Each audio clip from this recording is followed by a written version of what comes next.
nosotros.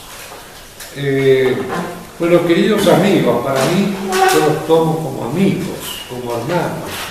Estamos ir formando como una familia, y así debe ser, como es en un monasterio, también una comunidad, una koinonia, se dice en griego.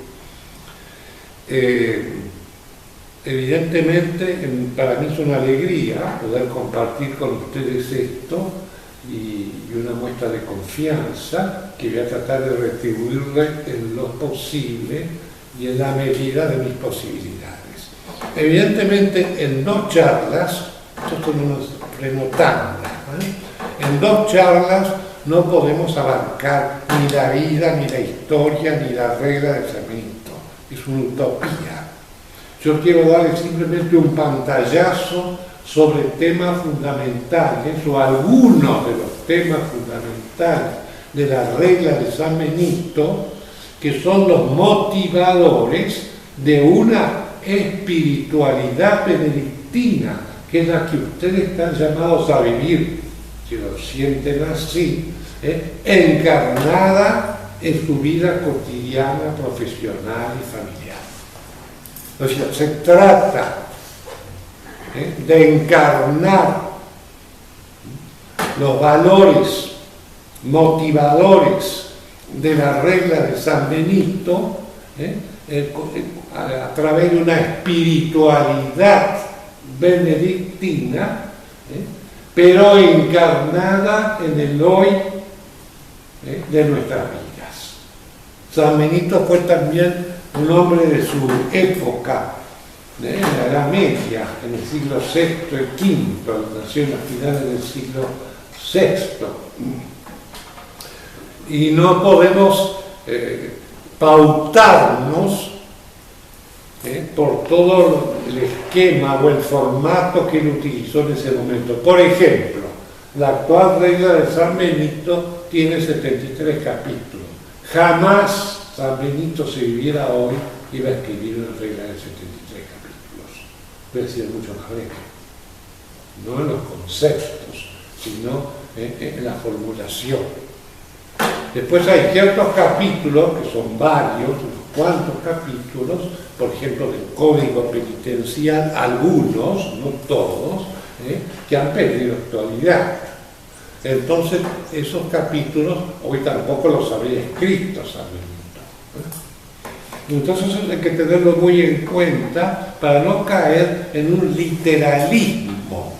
Es decir, no es tanto para ustedes el fin vivir de una manera literal la regla de San Benito, sino de vivir la espiritualidad que suscita la regla de San Benito. Espiritualidad, es decir, que se pudiera decir que son laicos que se nutren de la espiritualidad benedictina. Y la espiritualidad benedictina está apoyada, sustentada en la regla de San Benito, pero, vuelvo a repetir, actualizada al hoy de Dios. No sé si está claro. Rezar y trabajar. Hora es la hora. Cuando hoy, por ejemplo, hay un gran peligro en la herejía del trabajo y el postergar la oración, tiene más importancia también, o se recalca más en la regla, la dimensión orante del creyente, como lo ven ustedes acá. Sin que ustedes tengan por eso que en su vida cotidiana seguir estrictamente las pautas que marca la regla de San Benito, lo que sería estar viviendo en una burbuja dorada, completamente ajena a la realidad. Entonces se levantar a rezar todos los maitines, no va eso. Hay muchas formas de rezar el salterio y hay salterios y hay libros, mejor dicho, hay oficios en donde está la liturgia de los salmos, que es la base de la espiritualidad benedictina. Entonces, ora et labora es la síntesis de nuestra vida.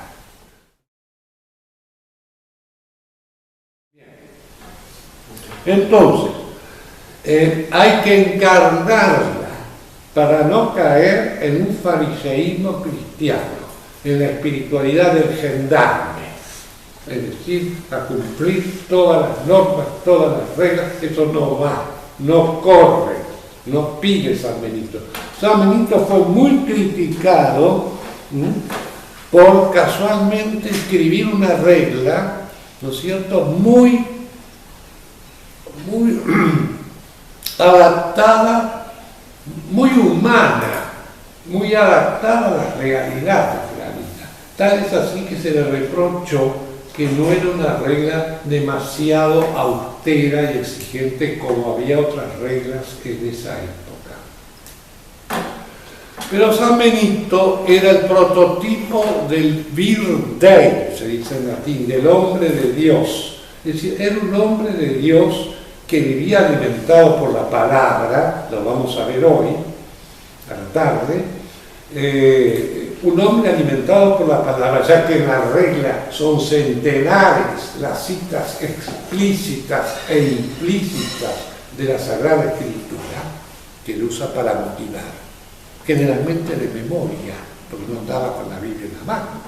Esta gente de tanto rezar, salmos y textos bíblicos, fijaban frases o mensajes que a veces literalmente no coinciden exactamente con los originales, pero que está, digamos, es un mosaico la regla de citas de la Escritura. Por eso yo en el libro que he hecho ese comentario pongo un texto que aparece en el capítulo, uno de los capítulos de la regla de San Benito, tomando por guía del Evangelio, porque es parte de la Escritura. Y no solamente del Nuevo Testamento, sino también del Antiguo Testamento. Así que en última instancia, la piedra angular es la Escritura, y eso es básico, porque eso lo vamos a tomar en cuenta, o tener en cuenta nosotros, como lo que llamamos actualmente la lección divina, la lectura de Dios, que es fundante para la vida. No se puede vivir la espiritualidad benedictina sin un contacto regular y sistemático con la palabra de Dios. Eso se llama lección divina, lectura de Dios. Es uno de los fundamentos espirituales de la regla del Testamento. Yo voy a los puntos básicos, no voy a los folclóricos, a los secundarios, que habría que tratarlo si uno tiene interés individualmente, capítulo por capítulo, pero como yo les digo, en sucesivas reflexiones y reuniones. Pero no hoy, que es un día para divulgar los aspectos fundamentales de la espiritualidad benedictina. San Benito era un hombre sabio. Decíamos que era un hombre de Dios y era un hombre sabio, porque tenía siempre en su manera de actuar y de reflejar su actuar en su regla, un equilibrio. Es decir, dice, por ejemplo, si no hay que tomar vino de más, pero si hace calor, tómese más. Haga esto, pero siempre va haciendo un equilibrio. Nunca se va a un extremo. En su nombre, ese es un aspecto muy importante. No es un rigorista, no es un extremista, no es un fanático. Eso es muy importante.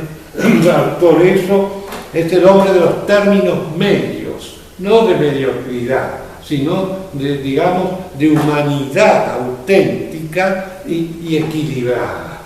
No le pide al hombre más de lo que puede dar, lo incentiva para progresar, pero no lo tiene como un gendarme o como un fariseo cristiano atado a una serie de normas.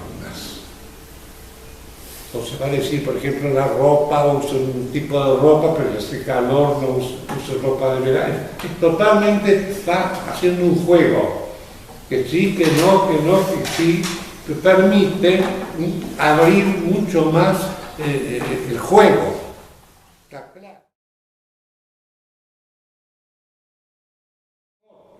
De todas maneras es así. La sabiduría yo la llamaría en San Benito de los términos medios. No cae nunca en exageraciones.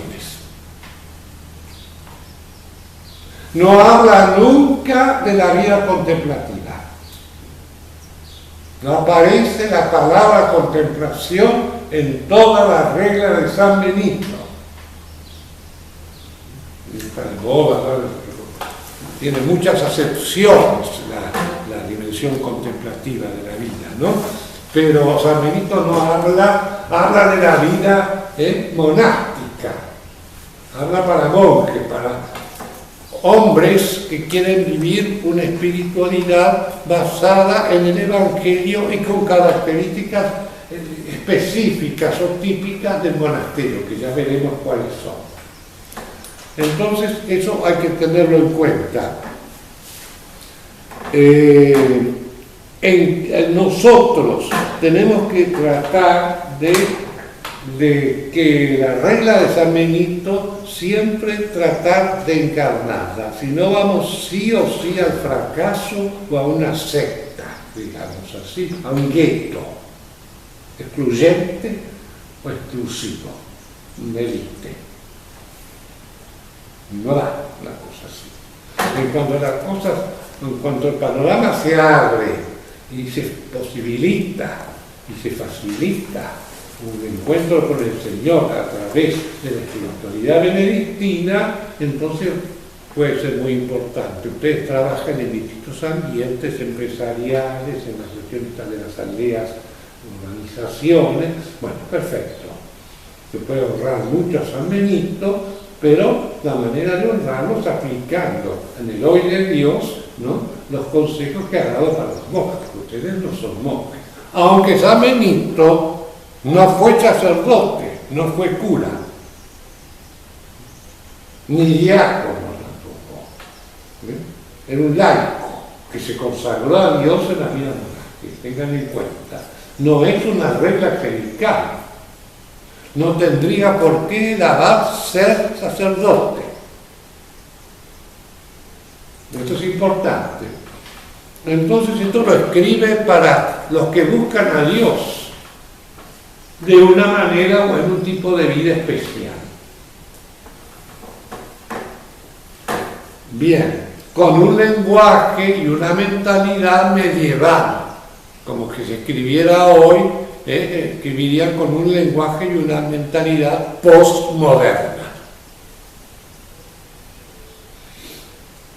Bien, entonces el capítulo inicial de la regla de San Benito, yo les doy nada más idea, el prólogo, es un resumen de toda la doctrina de la regla. El prólogo de la regla de San Benito es un resumen de la parte espiritual relacionada con la regla, en donde van a salir los puntos más importantes. Y para sintetizar, él va a decir, miren, ustedes van a hacer un camino de obediencia, porque la obediencia es un punto capital, pero no la obediencia de cuartel, de un frente marzo, tienes el suelo, salto del ramo, todo ese tipo de cosas. Es una obediencia a imitación de la obediencia de Cristo, que como se citaba hoy en Filipenses capítulo 2, Cristo se humilló, se hizo obediente, se humilló hasta muerte y muerte de cruz, y por eso fue exaltado sobre todo nombre. La obediencia es una imitación a la obediencia de Cristo. Y vamos a ver cómo se va a poder dar. Esto lo vamos a tratar. Pero el camino de la obediencia es fundamental. Y yo pienso que en todo lugar en donde ustedes vivan, tienen que practicar. Yo voy siempre jugando con el hoy y el ayer. Tienen que practicar también la obediencia. Es decir, porque bien entendida, la obediencia es liberadora. No es alienante, no es esclavizante. No es obsecuencia, es muy distinto, no es una obediencia que vemos a nivel a veces político, eso no es burdo, no tiene nada que ver. Bien, entonces, él va a decir que el que quiera hacerse monje, o el que quiere vivir la espiritualidad de San Benito, tiene que tener en cuenta que tiene que recorrer un camino de obediencia que desanduvo por la desobediencia. ¿Y qué es hacer? ¿Qué es la desobediencia? Vos eras María. ¿Ves? Ya te voy olvidando. ¿Qué va a hacer la desobediencia? Hacer lo que se te cante. Hacer lo que se te cante en todos los aspectos de tu vida. Cuando vos decidís cómo convertirte y volverte hacia Dios, entonces haces un camino de ida y vuelta. Y como diría Saint-Exupéry en el Principito, no en el Principito, en otro libro de Cartas de un Rey, lo esencial en la vida es vivir para el regreso, dice Saint-Exupéry. Es decir, para volver a encontrarse con Cristo, para poder ser auténticamente un hombre de Dios a imagen y semejanza de San Benito, tenemos que volver a través de la obediencia y desandar el camino que hicimos de desobediencia.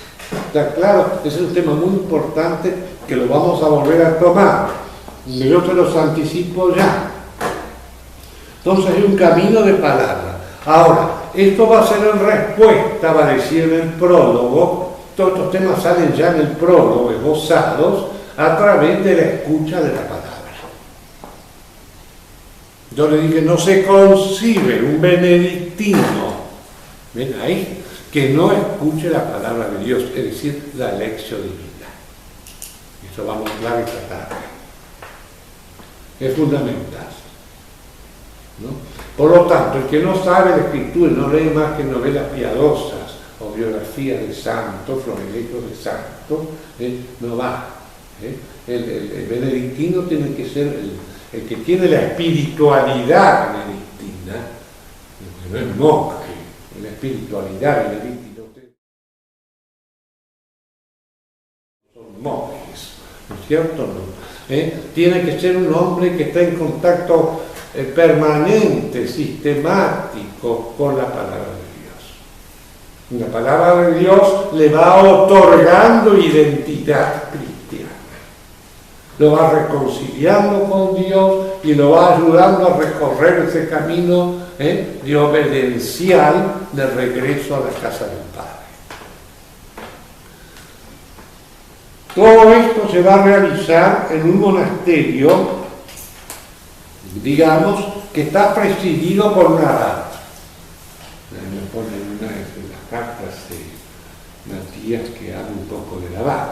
Bueno, eso ya mucho, hay dos capítulos, uno al principio y al final, porque San Benito pagó el derecho de piso.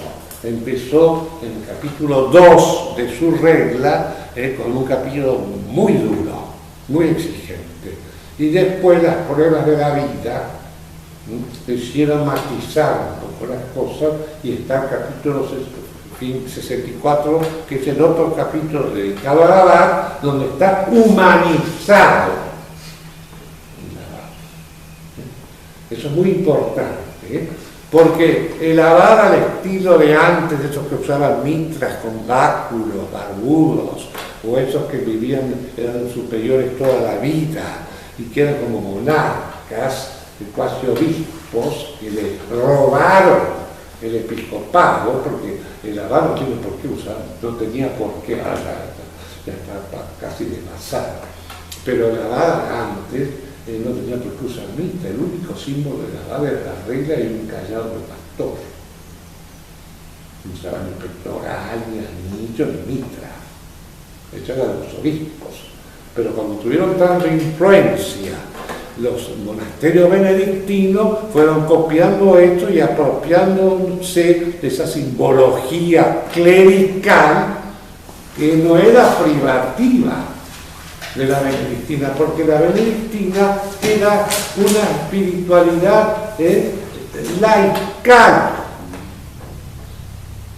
no clerical. Ustedes podrán ser o no, si quieren algún día, ministro de la Economía, de la Eucaristía o de lo que sea. No de Economía, ya no que te lo regalen.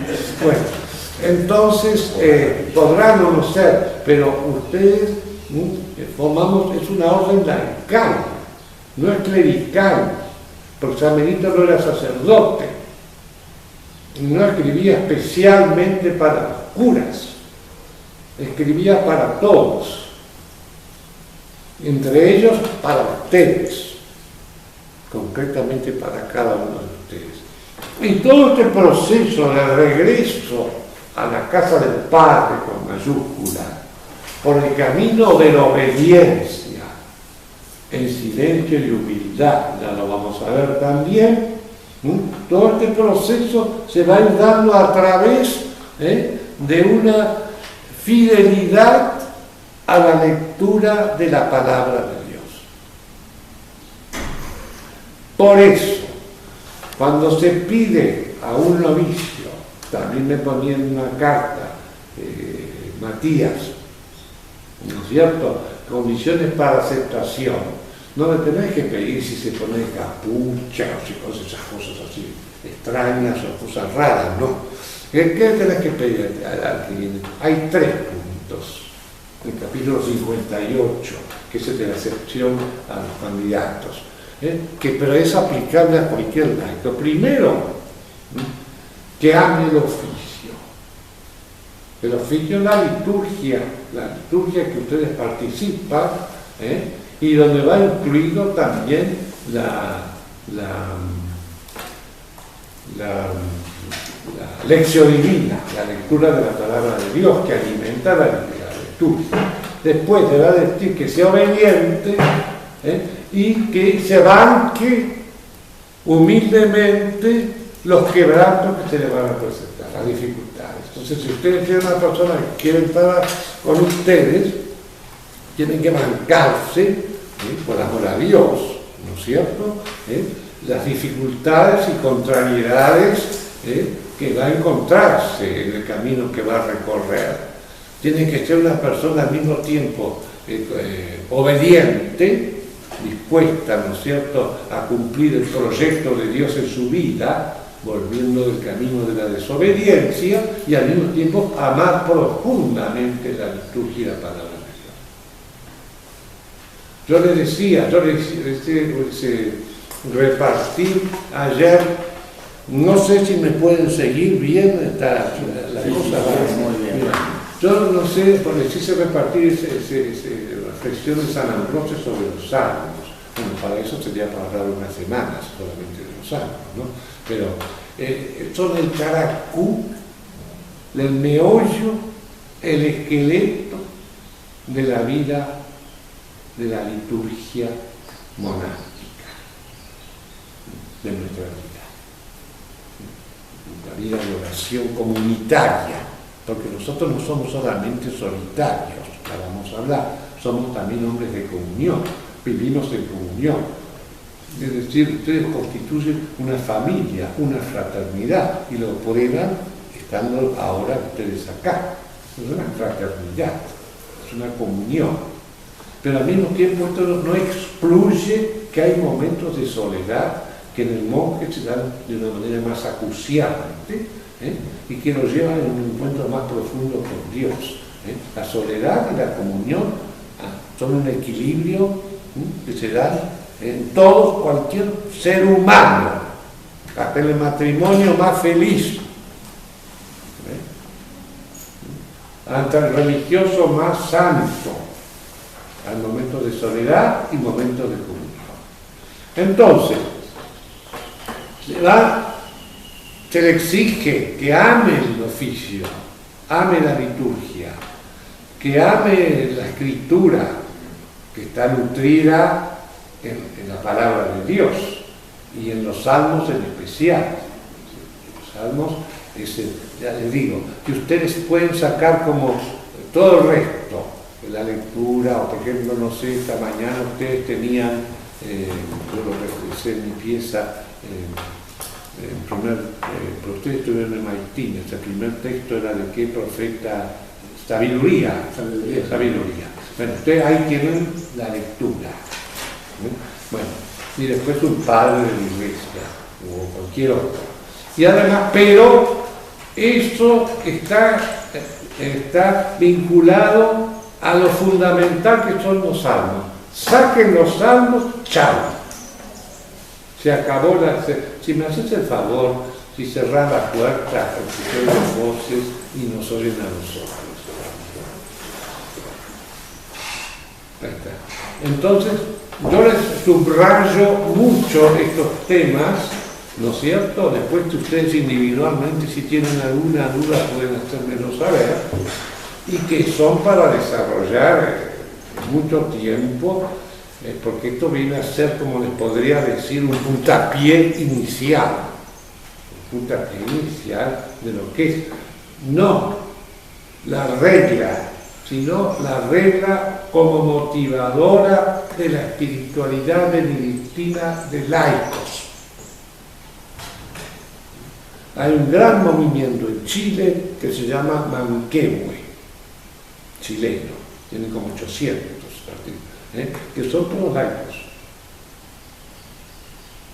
Ya los chicos en el primario, en el colegio, les enseñan a hacer la lección divina, la lectura de Dios.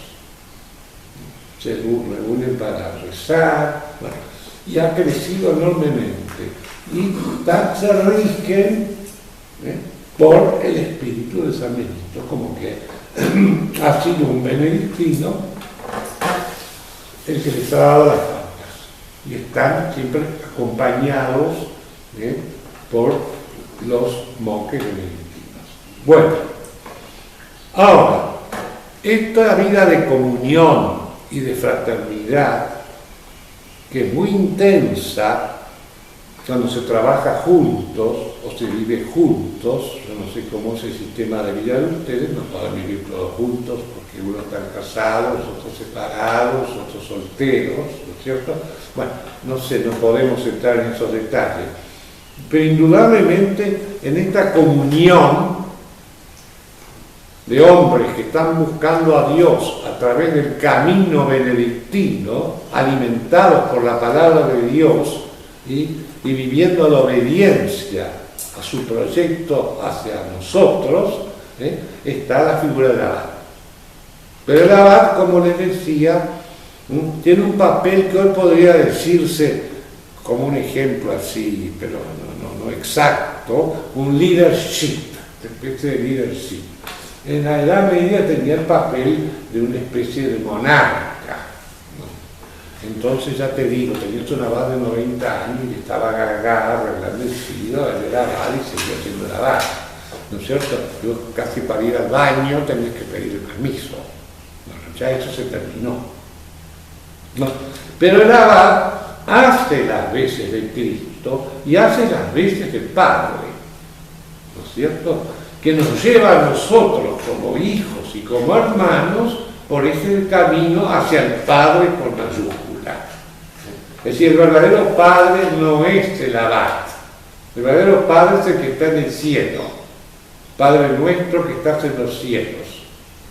Y es un Padre que al mismo tiempo es un Padre maternal, que tiene rasgos no solamente de varón, sino que también de mujer. No es hermafrodita, ni bisexual, no. Es simplemente el padre que tiene rasgos de ternura, podría hablarles muchísimo de eso, y rasgos, digamos, de padre varón. Ahí lo lleva, y el abad tiene que tener las mismas condiciones. Más bien, en el capítulo 2 subraya las del padre más paternal. Y en el capítulo 64, que está muy influido por San Agustín, que le daba mucha importancia a la vida en comunidad, a la parte horizontal, porque la regla de San Benito tiene una tendencia verticalista por la figura del abad. Entonces, ¿qué pasa? Ya va a moderar las cosas, ya va a moderar, ya va a tener rasgos más tiernos, más de una madre o de un padre maternal. Bien, ahora, ese padre tiene que tener un montón de condiciones, por supuesto, amar la escritura, dar el ejemplo, todo eso te lo pone la regla, no vamos a estar a ver ahora, porque no terminamos ni a medianoche. Pero lo que les puedo decir es algo muy importante, algunas características, eso les he puesto acá. Se le pide en el capítulo 2 que no haga, y eso es muy importante en la vida cotidiana nuestra, acepción de personas. Que no estén los preferidos, los benjamines, los acomodados, los entornos que se puede dar fácilmente no solamente en la vida monástica o en la comunidad, sino en todas partes, en la política, en la economía, en la parte profesional. Dice varias veces, no hacer acepción de personas. Los ricos y los pobres son todos iguales. Tal es así que va a decir en uno de sus capítulos que en la mesa del comedor se sienten, no por el que se llama rico, ni por el que se llama pobre, ni el que se llama viejo, ni el que se llama joven, sino que se pongan en orden por el tiempo que llevan en el monasterio. El que ha entrado primero va primero, el que llegó al día siguiente va segundo. El otro va tercero. No hay privilegiados, ni ricos ni pobres, y menos en la parte social. Entonces, no acepción de personas, no hay prioridad en los asuntos espirituales. Hay otro aspecto importantísimo, que está en el capítulo 3, porque la parte doctrinal de la regla de San Benito, de la espiritualidad, que está resumida en el prólogo, está desarrollada desde el capítulo 1 al capítulo 21. En donde sale el silencio, la obediencia, todo esto que estamos diciendo. Entonces, él va a decir, no solamente en el monasterio, sino en muchas partes. Cuando reúna a la comunidad, consulte a todos y también a los más jóvenes. Subraya, porque los más jóvenes, en la Escritura cita un ejemplo, juzgaron a los ancianos. Así lo pone. Revolucionario en el siglo VI. La importancia de la juventud. Y no se trata solamente de la juventud de edad, sino los más jóvenes, se quiere decir también a los que han estado últimos. Suponete, ¿cuál es el último que se ha agregado al grupo? ¿Vos? ¿Vos? ¿Cómo te llamás? Juan Pablo. Juan Pablo, bueno. Juan Pablo, por ejemplo, se lo tiene que escuchar como se lo puede escuchar el que está hace más tiempo. ¿Quién es el que está hace más tiempo en este grupo? Matías y Daniel. Iván, sí, los tres. No. Entonces, acá no hay ni acepción de persona, ni solamente usted porque es joven, cállese. Yo cuando estaba acá, cuando era novicio, había un monje santo que desapareció, pero un santo varón, y yo, como era médico, yo soy médico, ¿no? Y entonces le había retado con la estupidez a un chico. Acá había un colegio del primario antes acá. Entonces yo le dije, padre, le dije, yo dejé una cosa de chico. Y entonces me dice, usted no me puede dar ningún consejo porque usted es un novicio. Así me pareció. Ese es el esquema que no hay que seguir. Todos pueden, aún los que dejan el grupo y se retiran por otros motivos, pueden dejar inquietudes, reflexiones y consejos para los que quieran. Para eso se necesita ser humilde, saber escuchar. Eso lo vamos a ver después. Bueno, entonces el llamado a los jóvenes es muy importante. Por eso hay otra frase muy importante en el capítulo 3, al final del capítulo 3 de la regla de San Benito, que dice así, le dice a la bueno, reunir a todos, escuchar todo, después usted resuelva, para eso es el superior. tiene que tomar la decisión final, pero primero tiene que escuchar, ¿cierto? Le dice, citando la Biblia, haz todo con consejo y no te arrepentirás. Yo he sido más de 20 años superior y maestro de novicios, ¿no es cierto? Formadores, acompañante espiritual, ¿no? Y los errores más grandes que he cometido, como todo hijo de vecino, hemos usado que eran unos santos varones, ¿no es cierto? Ha sido por no pedir consejo. Por no pedir consejo. Hacer las cosas porque se te ocurre que están bien hechas y no pedir cosas. Ahí se produce después la situación. Y ahí te lo recrimina la misma comunidad. En cambio, si se toma algo con la aceptación de toda la comunidad, aunque ese proyecto fracase, toda la comunidad se la banca porque fue consultada y escuchada. En cambio, si lo que propuso el superior, el abad, sale bien, la comunidad sí, pero no me va a dar bola. Si lo hizo él, porque se lo ocurrió a él. Ahora, si le va mal, está listo, es un quemo. Entonces, es muy importante, haz todo con consejo y no te arrepentirás. En una vida comunitaria, de trabajo, laboral, profesional y familiar, hay que saber escuchar, hay que saber pedir consejo a los demás. Hay gente que le parece disminuirse o en su vanidad o orgullo o amor propio, le parece que es desmerecerse, pedir consejo a los demás. Todos los errores que yo he cometido en mi vida, he cometido bastantes, no todos han sido errores, pero sabido, como todo hijo de vecino, ha sido por no consultar. Y también por tener preferencia por ciertos novicios, porque eran mejores, más inteligentes, una cosa, que son los primeros que después se van. Y no perseveran. La estabilidad.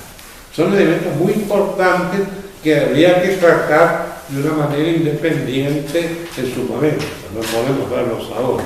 Bueno, entonces, con esto nosotros podemos, son las 10:15, ¿ven? Como se pasa el tiempo, aguantan todavía. Bueno, fíjense ustedes, podemos perfilar lo que puede ser la actitud que tiene que tener un monje. Y cualquiera de ustedes que quiera vivir la espiritualidad benedictina. Primero, ser humilde. Ya vamos a hablar de la humildad. Si yo soy humilde, como les decía, pido consejo, escucho, porque el que es orgulloso dice, yo lo sé todo, ¿qué me lo vas a venir a enseñar a mí? Ser humilde. El que es humilde, escucha. Escucha lo que le dice el otro. ¿Qué opinas de esto? Mirá, yo te digo que esto no conviene que lo hagas de tal. Entonces, ¿por qué es humilde? Escucha. Porque escucha, obedece. Lo que si yo lo llamo, por ejemplo, a San Sebastián, somos a Sebastián, y digo, Sebastián, vení acá, él me está escuchando, me oye, ¿no es cierto? Pero oír no es lo mismo que escuchar. Lo que ustedes oyendo radio es muy diferente que escuchar la palabra de Dios desde el silencio. Bueno, yo lo llamo Sebastián, sí, aquí estoy. Bueno, muy bien, ya escuchó. Entonces vení a plantar esta maceta. Entonces Sebastián planta la maceta. Es humilde porque escuchó, obedeció. Obedeció llevando la maceta. Es un ejemplo trivial, pero es un ejemplo así. Y finalmente, esto es clave, muchachos, finalmente en la regla, ya lo van a ver, no está expresado como lo estoy expresando ahora actualmente, porque si me quedo con la arqueología, ustedes se van con cosas muy teóricas que no les sirven para nada para vivir allá. Si yo planto la maceta, si Sebastián planta la maceta, ¿para qué la maceta? Para un jardín, para la comunidad. Entonces, Sebastián es humilde, porque es humilde, escucha, porque escucha, obedece, y porque obedece, sirve. El servicio fundamental en la vida comunidad. Pero no porque es un obsecuente y un chupamedias, sino porque él ha escuchado, ha obedecido, porque es humilde, ha escuchado, porque ha escuchado, ha obedecido. En hebreo, la palabra obedecer tiene la misma raíz que la palabra escuchar. Ausculta, escuchar. Y la regla del San Benito empieza diciendo escucha, hijo, la palabra, ¿no es cierto? Escucha. Por eso nosotros tenemos un icono, ¿ven? Donde San Benito, en donde está con una mano en la oreja, no se está rascando la oreja, no tiene un tapón, sino que está escuchando la palabra de Dios. Y es muy significativo. Si se lleva una medalla, se menciona una medalla con esta imagen. Esta es una imagen que hizo un monje de brasilero que tuvo nuestro monasterio. Y en la otra mano, en una mano derecha está así, y con la otra mano abraza una escalera. Pero no es ingeniero ni arquitecto, es la escala de la humildad, que se refiere a la humildad. Entonces, está escuchando la palabra, es humilde, por eso obedece, no por obsecuencia ni chupamedia, y porque obedece sirve a sus hermanos. Y tenemos un ejemplo, por ejemplo, en el caso de María, en la Anunciación. Se le aparece el ángel, he aquí, la esclava del Señor, hágase en mí según tu palabra. He aquí la humilde esclava del Señor, hágase en mí según tu palabra. ¿Y cuál va a ser en qué va a terminar todo eso? En el servicio, la visita a Isabel. Está ilustrado con el ejemplo de María, ¿no es cierto? Estos 4 puntos fundamentales que muestran un poco o definen el perfil del monje, la espiritualidad benedictina del monje. Con una persona orgullosa no se puede trabajar, porque el orgulloso lo sabe todo. Así que no escucha. Pero escucharme, no sé, ya lo sé, ¿qué me vas a decir? Ya lo sé, no me vengas con eso. Ese es el orgulloso. Y no obedece. Entonces, en cambio, el que tiene esta espiritualidad de la humildad, de la escucha porque obedece, porque escuchar y obedecer son sinónimos.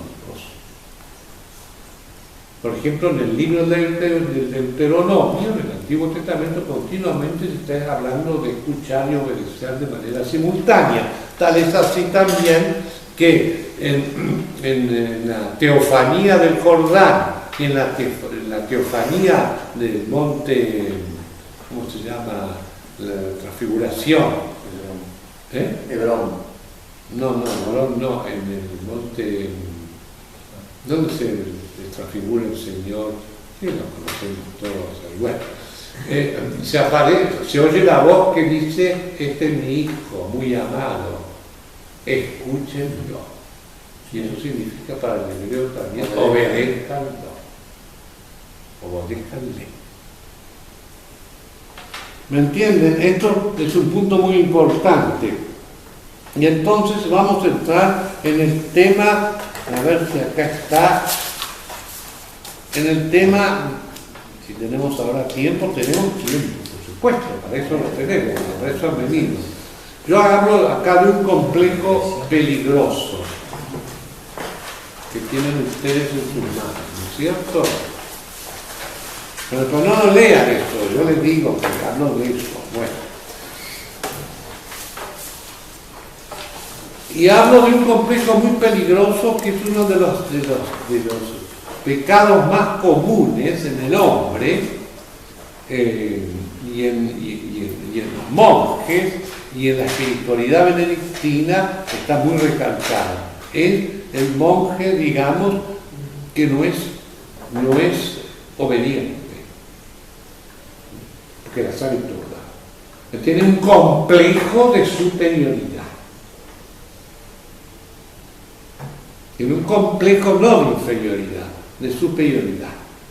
Y yo les ilustro esto con la parábola del fariseo y del publicano. Eso se lo van a encontrar todos ustedes acá, en donde van a escuchar que el fariseo se pone en primera fila y va a dar gracias a Dios por todo lo bueno que hace. Este fariseo, y hay fariseos cristianos, por supuesto, ¿no? Estamos llenos de esos. Y son los que le dan más trabajo al Papa, ¿no es cierto? Entonces, ¿qué pasa? Y no solamente le dan trabajo al Papa, a todas partes allá, ¿no es cierto? Porque muchos hemos tenido una formación o deformación en ciertos aspectos que hay que rectificar, no anular, sino rectificar. Entonces, ¿qué pasa? Él da gracias a Dios por todo lo que hace, pero da gracias por lo que hace él. Él es un egoísta, un narcisista, una persona que está centrada en un yoísta, en su yo, y que tiene hipertrofiado su yo, y es un hombre que tiene ese orgullo, por el cual es imposible recorrer la espiritualidad benedictina. Porque no solamente se cree que hace todo bien porque paga el diezmo, ayuna, se porta bien, no hace macana, de todo tipo de especie, ¿no es cierto? Entonces hace así, te da vuelta y dice, te doy gracias, Señor, por todo esto, por eso que he hecho él, porque no soy como ese, que lo conocería de la calle, porque pueblo chico, infierno grande, que era un publicano, un corrupto de estos que tenemos ahora miles, pero un corrupto más, colmero, corrupto, todo, que narcotráfico, todo lo que quiera. Dice, te doy gracias porque yo soy bueno y no soy como ese. Es decir, el que se cree superior y automáticamente juzga a los otros como peores. Eso es el orgulloso. El autosuficiente. El que se basta a sí mismo. El que se corta solo. Entonces, ¿qué hace el otro pobre infeliz? El corrupto, que es un corrupto, evidentemente, ¿no? El otro pobre infeliz está en la última fila del templo, en cambio, ni se anima a levantar la mirada, y no hace más que golpearte el pecho y decir, Señor, ten misericordia de mí que soy un pecador. Que es una cita de un texto del Salmo 51, del primer versículo del Salmo 51. Él dice, soy un pobre pecador.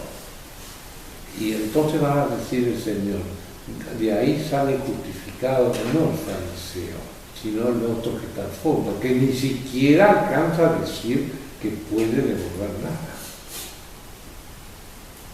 Y fíjense al lado de la cruz, hay dos ladrones, los dos se llenan de terror, no solamente uno, los dos, que son crucificados.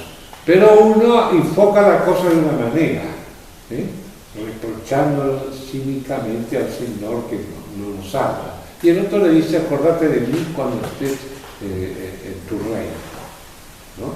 Bueno, y entonces el Señor, y no le dice, ahora me voy a portar bien, yo me hice toda, no, acuérdate de mí, yo soy con el peligro era tuyo, cuando estés en tu reino, acuérdate de mí. Y entonces el Señor le dice, hoy vas a estar conmigo en el paraíso. Y les voy a contar una historia que me pasó a mí. Yo estaba en un monasterio, estuve en varios monasterios, ¿no es cierto? Estaba en uno en Chile, ayudando un tiempo. Y en esa época era cuando Juan Pablo II las grandes confesiones luteranas, sobre todo las alemanas y las francesas, de la Reforma, las grandes confesiones, no las sectas, levantaron mutuamente sus excomuniones. Roma levantó las excomuniones contra Lutero, las confesiones luteranas también levantaron la suya, y se firmó un documento de paz y de reconciliación que fue un hito en el año 2000, importantísimo. Bueno, entonces estaba la prensa amarilla, esa que no se pierde, están como fieras, como diría el Salmo, como fieras agazapadas en la espesura. Entonces cuando salió Chile, en Santiago, al mismo tiempo que se hacía eso en Roma, el que era entonces el arzobispo de Santiago era Francisco Javier Errázuriz. El obispo Errázuriz, el cardenal, invitó a todos los obispos protestantes también para hacer un encuentro similar al de Roma, de reconciliación, y le dije, fueron todos. Y entonces cuando salió el protestante, uno muy importante, de la sala, terminó la reunión, de reconciliación, en un ambiente muy agradable, entonces sale, se abalanza la prensa y le dice, ¿y cómo le ha ido a usted? ¿Qué ha pasado? Tiene que tener alguna noticia para dar. Y entonces el obispo luterano le dice, muy bien, nos ha ido muy bien, hemos reunido todos juntos, hemos fraternizado, hemos firmado también un documento de reconciliación y sigue su camino. A los pocos metros no le satisface eso a los periodistas, ¿no? Con eso no hay noticia. Entonces se le abalanzan de vuelta. Y dice, pero algo, ¿qué ha pasado? ¿Qué ha pasado? ¿Cómo se ha insistiendo, ¿no? Entonces, como el obispo le vuelve a decir, nada, muy bien, ya les digo, todo ha estado muy bien, todo ha habido un consenso y todo. Dice, por tercera vez se le meten encima. Eso es histórico, y le vuelven a repetir la noche. Entonces ya el obispo está un poco cansado, ¿no es cierto? Y entonces le dice, bueno, yo le voy a decir lo que pasó. Después de 400 años, hemos reconocido que Dios nos retribuye, tome nota, si nos regala.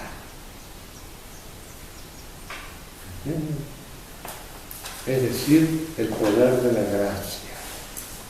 Es que Dios no es decir, yo no soy el fariseo que me porto bien y que Dios me da el cielo.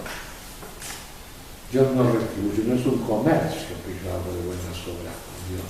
Dios regala la salvación, el perdón, todo es gracia. Y sigue su camino, le puso la tapa. Pero dijo una frase magistral. Dios nos retribuye, Dios regala. Bueno, entonces está este problema de que yo les pongo acá, ustedes lo van a tener desarrollado, y para que lo lean, para eso se los doy, de la parábola y sobre el tema del orgullo. Ahora, el orgullo, por supuesto, es la antítesis de la humildad. La humildad es un tema fundamental. Hoy en día no está en venta en los shoppings, ¿no es cierto? No se cotiza en la bolsa ni en el mercado. Vos no la conseguís fácilmente, la humildad. Pero la humildad, yo diría, es el camino real para vivir el Evangelio y para llegar a Dios. Y más en San Benito, que va a dedicar todo un capítulo, que no lo haría ahora, largo, el más largo de toda la regla, lo va a dedicar al tema de la humildad, que es seguir al Cristo humilde que se humilló hasta la muerte y muerte de cruz, por amor a Cristo y el seguimiento a Cristo. Entonces, la humildad es la característica fundamental, porque con una persona humilde se puede dialogar, Una persona humilde escucha, y porque escucha puede obedecer, y porque obedece sirve. Entonces un verdadero benedictino, un verdadero monje benedictino, sea laico o no lo sea. La humildad es clara. Y la humildad va a implicar indudablemente, entre otras cosas, porque somos todos orgullosos. El gran pecado del hombre ha sido ser como Dios, es el orgullo, es el pecado original. ¿No es cierto? Y el que nos salvó es la humildad. Yo soy la humilde servidora del Señor. Entonces, ¿qué pasa? Una de las manifestaciones de la humildad es, como les decía, el reconocimiento de la propia pobreza y miseria que yo tengo, y no señalar al otro como que es peor que yo, sino al contrario, acusarme en primer lugar yo mismo de mi propia miseria y limitación. Entonces, una de las exigencias típicas en la regla de San Benito para el monje, en un capítulo de la es la apertura del corazón. Que no se refiere estrictamente a la confesión sacramental, que puede agregarse o no agregarse. No estamos hablando ahora del sacramento de la confesión. Puede darse o no darse. Es el abrir el corazón, ¿sí? Y ponerse en cueros delante de Dios y del que lo escucha. Eso ha sido una característica fundamental en la tradición monástica benedictina, que se usa muy poco. Acá los huéspedes siempre vienen acá, hacen retiro, después piden hablar, hablan, muestran sus cosas, que hay de todo pelaje, en fin, porque tanto tiempo que para el monasterio pasa de todo. Y para eso estamos, ¿no es cierto? Pero hay algunos casos especialísimos, muy raros, que no hablan. Llegan, pasan 4 o 5 días y se van. Sí, asisten a todos los sitios y todo, se van más. Hace poco vino un cura y yo dije, vos sabés, conversando así, un muchacho joven, de una diócesis, no de La Plata. Y entonces yo le dije, ¿has conversado con alguien?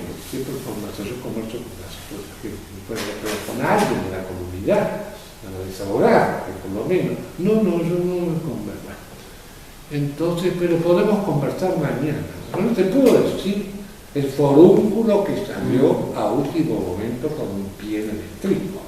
Ese tipo se iba con todo lo que había llegado, por no abrirse. Uno por vergüenza, otro por miedo, otro por temor, o por autosuficiencia, por creer. Y eso es lo contrario de lo que nos piden a los humildes San Benito, que es típico de la vida benedictina. Es típico. La apertura del corazón, se llama eso. Abrir el corazón. Ponerse en cueros delante de Dios y del otro. Eso requiere humildad. Y cuesta, pero bueno y positivo y necesario. Bien. Sigamos. Todo esto se da en un proceso de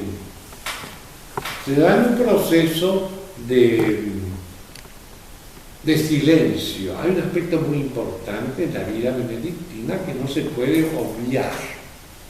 No se trata que uno se ponga un cantar. Hay una ópera de Mozart que se llama La flauta mágica, donde hay un charlatán que habla todo el tiempo que se llama Papageno. ¿No lo sabes de música?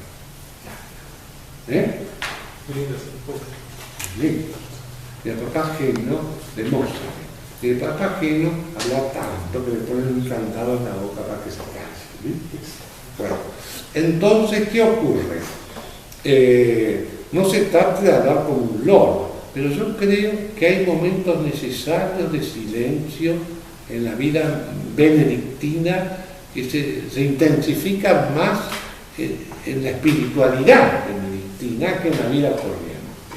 Hay gente que viene acá de todo el despiole que hay afuera, de las asaltos, violaciones, bombas, estallidos, incendios, enfrentamientos, piquetes, lo que quieran, ¿no?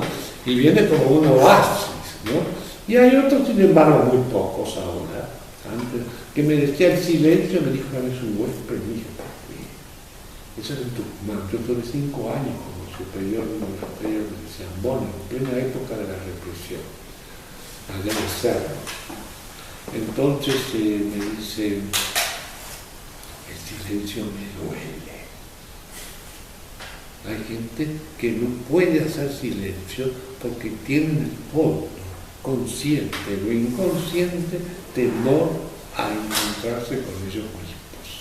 Entonces, llegan a la casa, si viven solos, tienen que prender la televisión.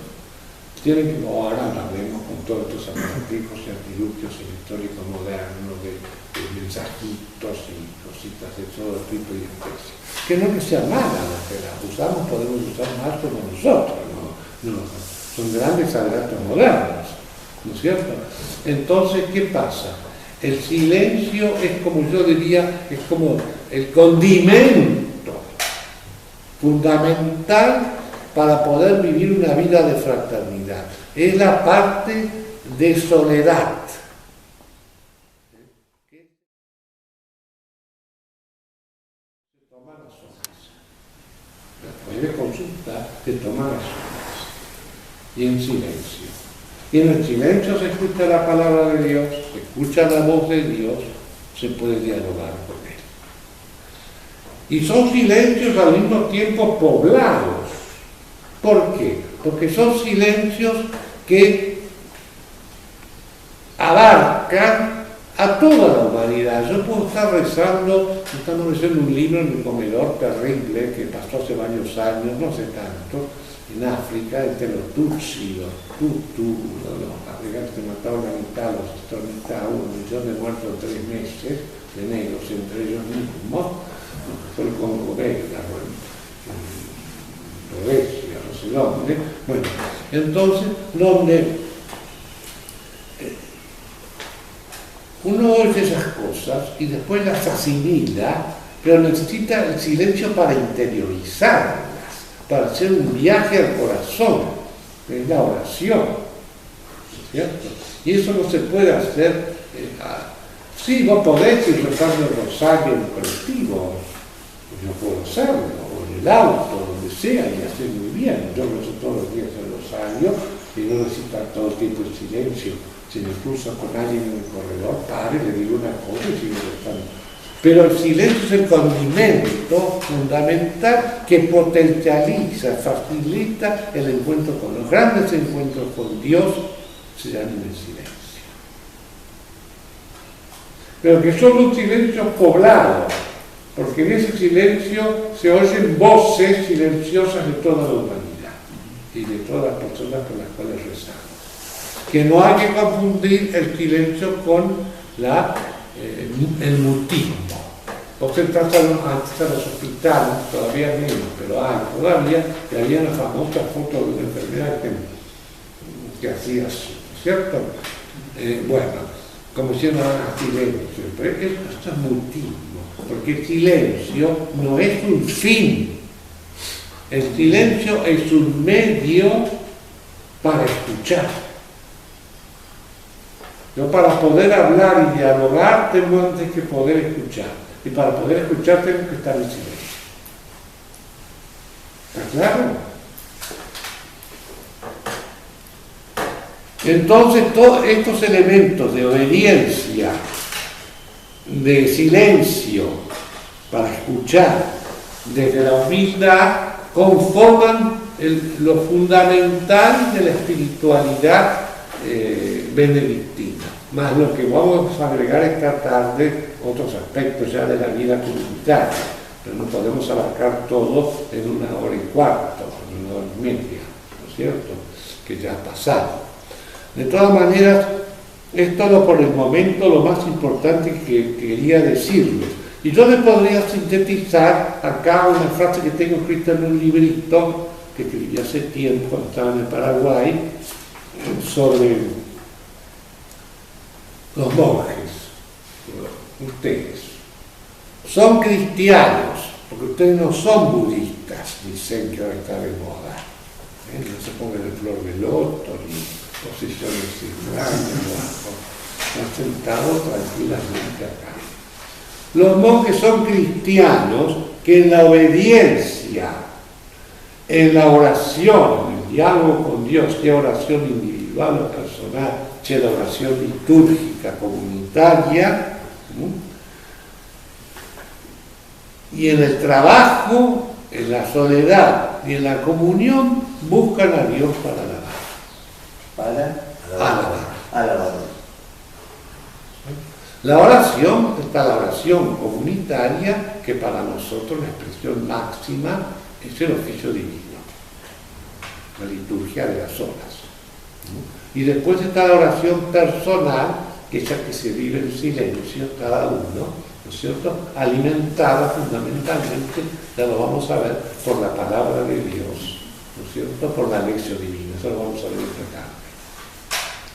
Bueno, yo con esto termino para dejar un tiempo para que hagan preguntas. Tenemos un ratito más, o están ya muy cansados.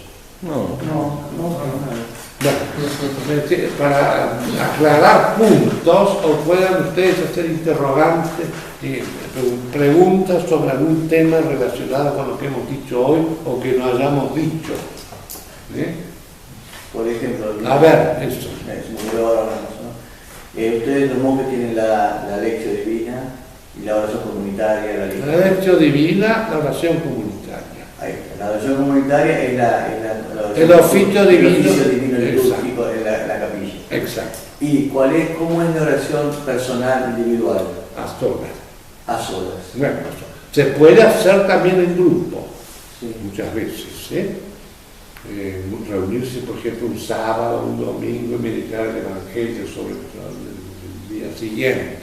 Pero habitualmente nosotros tenemos un espacio entre la oración de la madrugada, es decir, entre maitines, y la misa de las 8, que abarca más de una hora, para leer la Escritura. O libros que me ayudan a mí a completar o a comprender ciertos pasajes de la Escritura.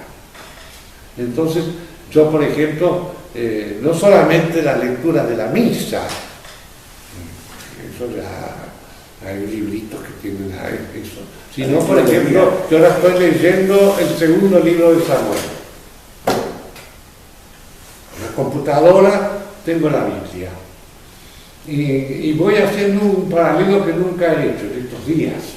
Estoy leyendo al mismo tiempo, paralelamente, no al mismo tiempo, en forma paralela, el primer libro de Samuel, que es cuando comienza Samuel, ¿no es cierto? El profeta Samuel, hijo de Ana, ¿no?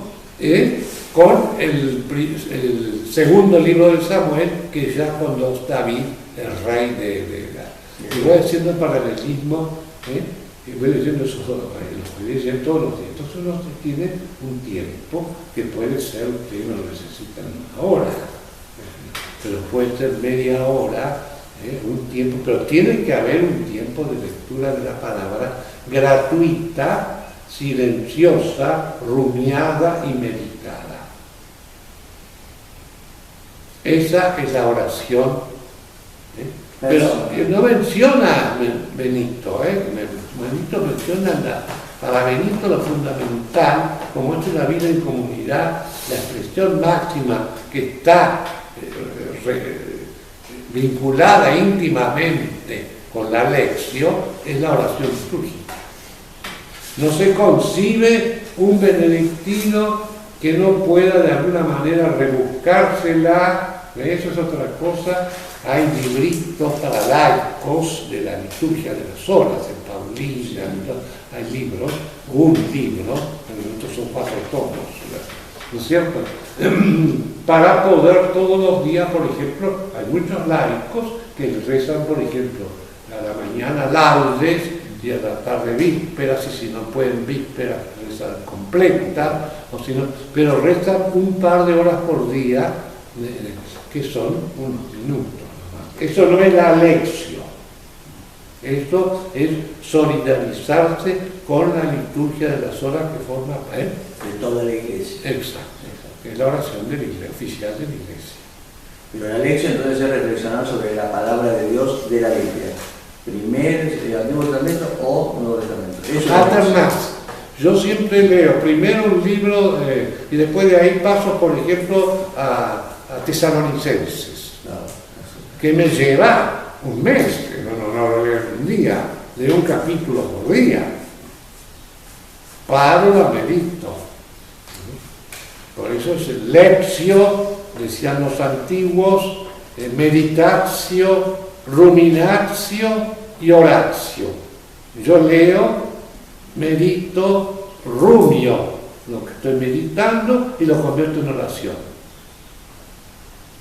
Pues yo tengo que sacar, exprimir de lo que estoy leyendo a algo que me llegue a mí y que me sirva para mí, para mi vida espiritual. No todas las oraciones en la liturgia de las horas es en comunidad. Wow. Por ejemplo, puede ser que ustedes estén desarrollando una actividad en el campo y, claro, y si toca el horario... Están afuera, vas al médico, salís o algo. Por ejemplo, mañana se adapta a todo oficio. Por ejemplo, la oración de madrugada, la maitina, no la tenemos en comunidad. Porque a las 6 ya van a empezar a llegar los peregrinos. Entonces tenemos laudes en comunidad.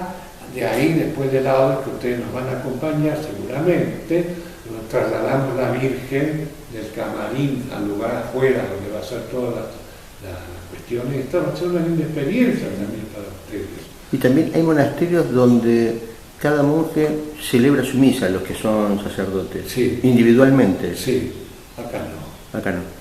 Bueno, podés celebrarlo si querés, o estás enfermo, o estás de viaje, o no estás en el monasterio. Pero acá habitualmente la misa comunitaria es concelebrada. Esto fue uno de los grandes adelantos del Vaticano II. Claro. Antes del Vaticano II no existía prácticamente la concelebración. Celebraba un sacerdote, los otros estaban rezando el rosario leyendo el Kempis mientras tanto, en el coro. Y un sacerdote celebraba la misa. Hoy hubo concelebración. Claro, pues ya todos imponen. Acá todos los días. Todos los días hay concelebración. Otra pregunta. Todas las que quieran, si para eso están. No se habló del tema del trabajo. Hora es labora. Sí. ¿No? Pero bueno, en hora es parte también de esto, la vida de los benedictinos. Perdón, el labora. Fundamental. No se habla del trabajo, por eso. Sí, como es la de cualquier laico, además. Por eso me interesa. Lo que pasa es que los laicos de hoy, hora, chao, chao. Y el labora, algunos sí y otros laboran para robar. Pero digamos, el labora es fundamental. Es fundamental. Y puede ser material o intelectual, artesanal, lo importante es que trabajes. Porque el ocio, dice San Benito, es la madre de todos los vicios.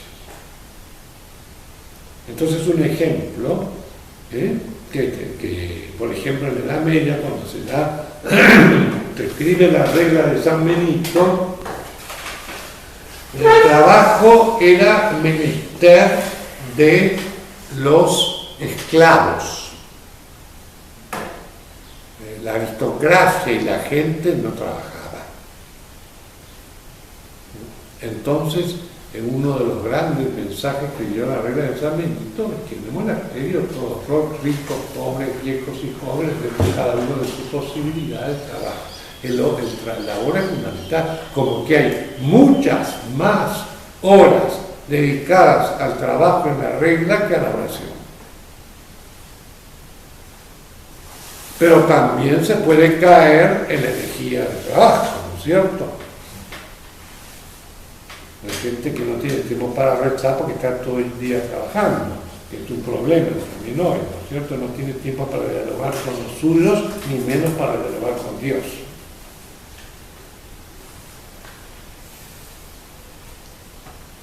A ver, otra pregunta. Cuando hablamos del orgullo, Sí. un sinónimo puede ser la vanidad o la vanidad. Vanidad, Es sí. parte del Sí, orgullo. sí, un pavo real. Claro. No veis todo en nuestra central. Claro. Un pavo real. ¿no es cierto? Claro, la vanidad, sí. ¿Y el fariseísmo cristiano?